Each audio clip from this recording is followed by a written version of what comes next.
Another game that I beat in between recordings part 1 and 2 is a game called Dispatch. Have either of you played Dispatch? I've got it on Steam, but I haven't played it yet. Okay. I Sword? I know about it. I know about it, but I haven't played it. Okay. So Dispatch is made by former developers of Telltale Games. So The Walking Dead season 1, The Wolf Among Us, like in my opinion those are like the best Telltale games. I Most people really, will agree. yeah, I really like Wolf Among Us when I played it. Yeah. Sword, have you played those games? No, I haven't played any of the Telltale games, but I heard really good things about them. You should definitely play The Wolf Among Us and The Walking Dead season 1. Yeah. Don't worry about the other Walking Dead games. Just season 1. Like the Wolf Among Us is a really interesting take on fairy tale characters, I feel. Yeah, I actually replayed Wolf Among Us recently, so I'll talk about that later. But going back to Dispatch. So Dispatch is a superhero like story focused RTS light type thing. The way that it works and the reason why it's called Dispatch is you play a guy named Robert Robertson, that's actually his name. And they make it they always joke about it. And he used to be Mecha Man, which is basically kind of like this world's Iron Man almost. And his suit got fucked up, so it's beyond his repair. Because of that, he got hired to be a dispatcher, which is basically someone that sends superheroes to the surrounding area in LA. I think it's LA, yeah. And it's you have to send these superheroes to these different incidences or different crimes or whatever might be happening, and need to send the right hero for the right job. So let's say there's a bar fight going on. Well, you need to send Punch Up because he's your man, right? Like he's either gonna break up the fight or he's going to end it. If someone is escaping with money, like they just robbed someone, you're going to send Invisigal because she's got the best mobility. And as you send people to these different like little incidences that are going on around town, they actually level up. So you can increase their stats, and that will increase their chances of successfully completing an assignment. And you can send multiple heroes as well. So it's not just like one hero per thing. You can send upwards to like 4 or 5 heroes, depending on what it is. But if you do that, you might spread yourself too thin. You might not have enough heroes to then take on like the next thing. So like if all your heroes are just like focused on one thing, and then you have another incident that comes up, you may not have anyone, or if you do have someone, they may have like the totally wrong stats and they'll end up failing. So it's like an emergency call center but for superheroes? Yes, that's exactly what it is. And their powers also play into it as well, right? So it's it's not 100% just their stats. So like for certain situations, if you send the right hero, like the perfect hero for the perfect jobs, let's say there's a fire and you send Waterboy, he'll get like a special option where he just like clears it. There's no, he's done, right? So for most incidences, right, like there's some RNG involved where it'll be like, oh, you sent like it's kind of sort of the right person, not really, so it's like an 80% chance. And that RNG will bite you in the ass sometimes. Like I had like multiple times where I had like over 70% chance and I still lost. It was pretty brutal. But yeah, like this is more gameplay than literally any other Telltale game. And to be clear, this is made by a new studio called Ad Hoc Studios, because Telltale went away, or they went bankrupt, and then they technically came back recently, but whatever. The point is, this is a new studio that is still comprised of many former developers of Telltale. I've actually heard that Dispatch was originally supposed to be like a live action sort of game where you pick the choices there. At least that's what I've heard. I don't know about live action. Yeah. I've never heard that. Okay. But yeah, because most Telltale games is just QTEs. Yeah. Right? There's not really real gameplay. Mhm. It's literally just, walking around environments, maybe examining some stuff. Like particularly the Wolf Among Us, you Mhm. walk around environments and you examine Yeah. because you're a detective. The film Like most noir, of the gameplay is basically just investigating or QTEs in the Wolf Among Us. QTEs and making decisions. Mhm. While in this game, like all the RTS stuff I just explained, that's like literally half the game. And the other half of the game is the more typical Telltale stuff without the exploration. So it is like watching an MP4 file for the most part. It's kind of structured like 13 Sentinels then, where you have like a visual I guess novel so, I haven't played aspect, that. and then you have the RTS segments. Okay, I mean I haven't played that. Oh, so- okay. But yeah, so getting the gameplay stuff out of the way, this game's story and writing and acting is phenomenal. Like, I fucking love the characters so much. They are so good. And this is a star-studded cast too. Like, they got some real talent here. They got fucking Jeffrey Wright in this. Like, Jeffrey Wright was in the most recent James Bond movies. He was Commissioner Gordon in the most recent Batman movie. Like, dude's a fucking legit actor. They got Jesse Bateman from fucking Breaking Bad as the main character.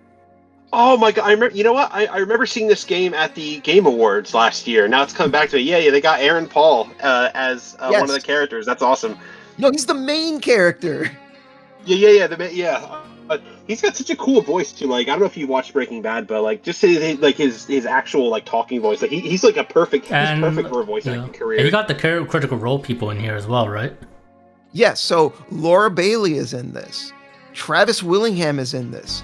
Matt Mercer is in this.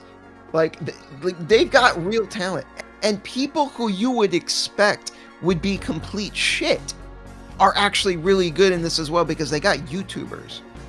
They got fucking Moist. Way. They got Moist Critical. He's the bat guy, right? What? No fucking way. That's awesome. And he's great. Like he's so good. He's so fucking funny because like his character is this like kind of narcissistic crypto bro that thinks that like he's so fucking smart and he's so funny. It's so good. I forget like what the context of the conversation was, but oh yeah, I think like someone was like making fun of like some finance bro, and Charlie's character Sonar, who's like half man, half bat, so he has like a bat, like literally like a bat head, and he's like, "You're making fun of him now, but one day I'll be a brain in a jar, still alive, but you'll be dead. Cringe." That sounds like him. Like, it's so fucking funny. They got Jacksepticeye as like this little Punch Up? little dude. Punch Up, yeah. Yeah. They got this other girl like Alana Pierce as Malevola, who her design is so fucking hot. And who else? They got this girl who's she's a rapper or like a hip hop artist to do one of the characters, and she is so fucking funny as well. Like, she's like ready to fight over like the dumbest stuff. There was like one scene that was so funny where she kind of mentioned like, "I never had a dad," and then Malevola's like, "Yeah, I know," and she's like, "Bitch, why'd you say that?" She's like, "Cause you told me once that you didn't have a dad." And she was like, "Oh." like the sincerity of the moment is so funny. Like it's so good. Oh, another thing about her, and I didn't find this out until afterwards, they literally put her songs in the game. Like 2 of her songs pop up in the game. There's a bar fight that happens like midway through the game, and her character is literally like not participating in the fight hardly at all. She's like in the karaoke like section. She's just like literally playing her actual song, like the actress's like real song, while this fucking crazy bar fight is happening, where like all hell is breaking loose and like all the characters are just like tearing each other apart. It's fucking awesome. Like, it's so good. And one of the really good hooks for this game too, for its story, is that because the main character doesn't have powers, he relied on, the mecha suit.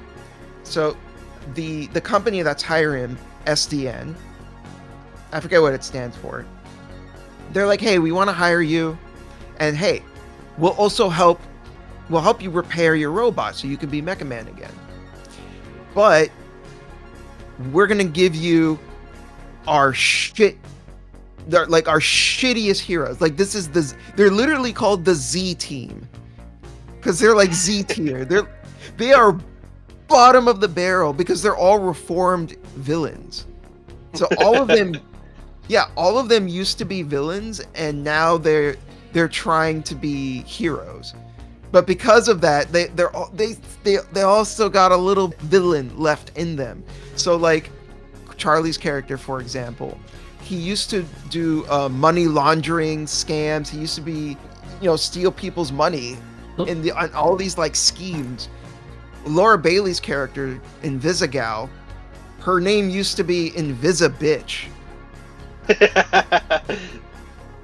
Yeah, and she's actually my favorite character. I fucking love Invisigal. They just took Casca from Berserk and made her sassier, and I'm just like, all right, you got me. That's awesome. Yeah, and like I said, she's voiced by Laura Bailey, and Laura Bailey fucking brings it. She is so good as this character. Like, because she's really crass. Like, at one point, actually that reminds me, this game also has romance, and you can choose between either Invisigal or this other girl named Blonde Blazer. And at some point, one of the funniest scenes in the game is Invisigal approaches the main character and just point blank says, I had a dream that you and I were fucking. It's awesome. And your responses are so good. You can either choose like, was my dick big? Like, it's so, dude, this game is so good. It's so funny. Like, I haven't laughed this much at a game in a while. Like, it's genuinely so hilarious.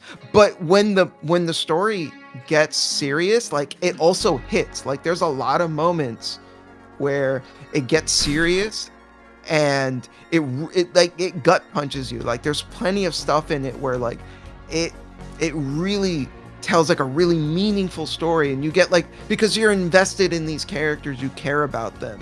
And like the main character Robert, like you can feel how tired he is. Like, you can really feel like he's been through some shit, and now he's dealing with these fucking Z team shit tier villains who are like not taking this seriously, and he brings that energy to try and like, even though he's fucking tired, he's still trying to like work with them and make them better.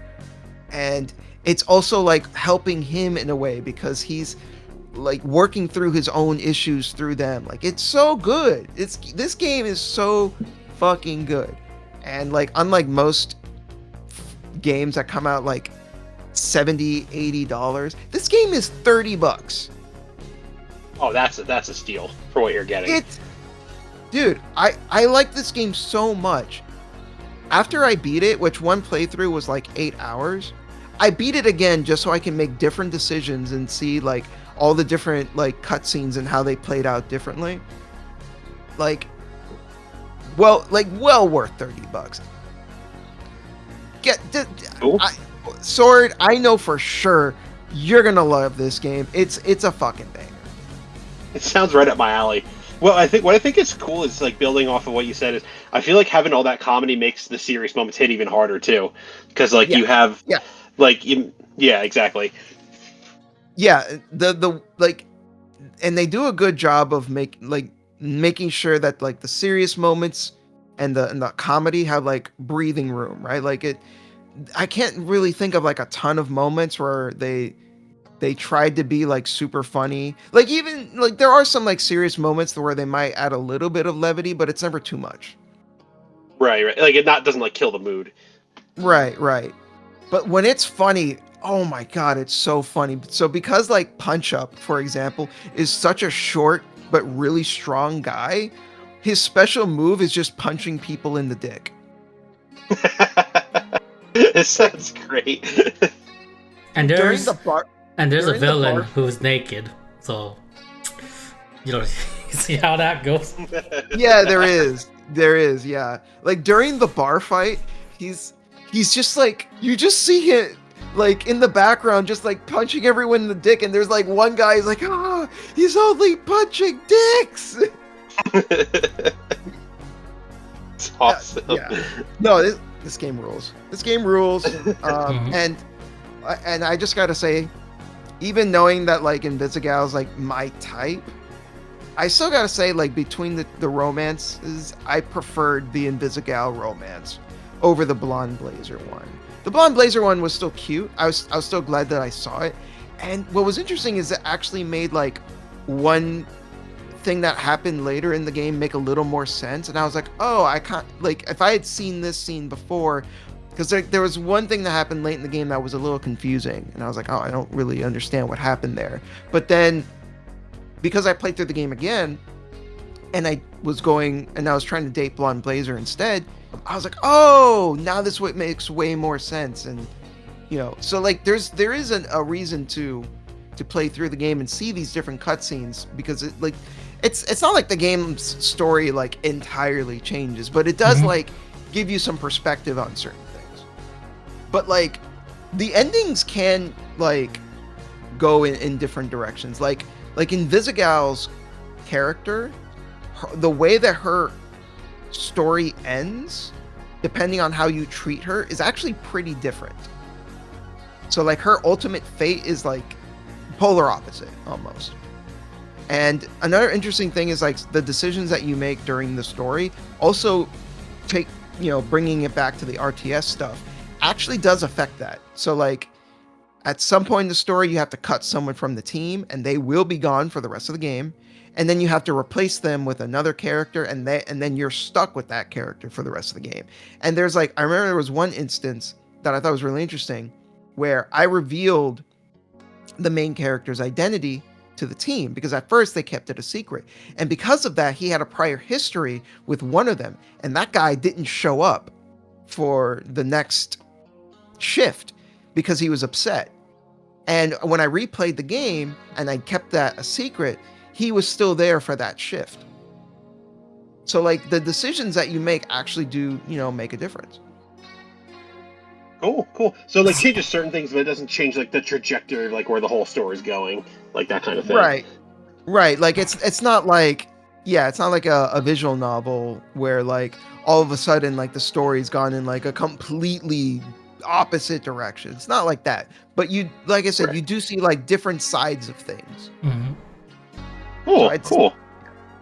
So great game. So characters do remember these actions, and not the meme. Yes. Not the meme. These characters do remember what you say. Yes. So yeah, banger.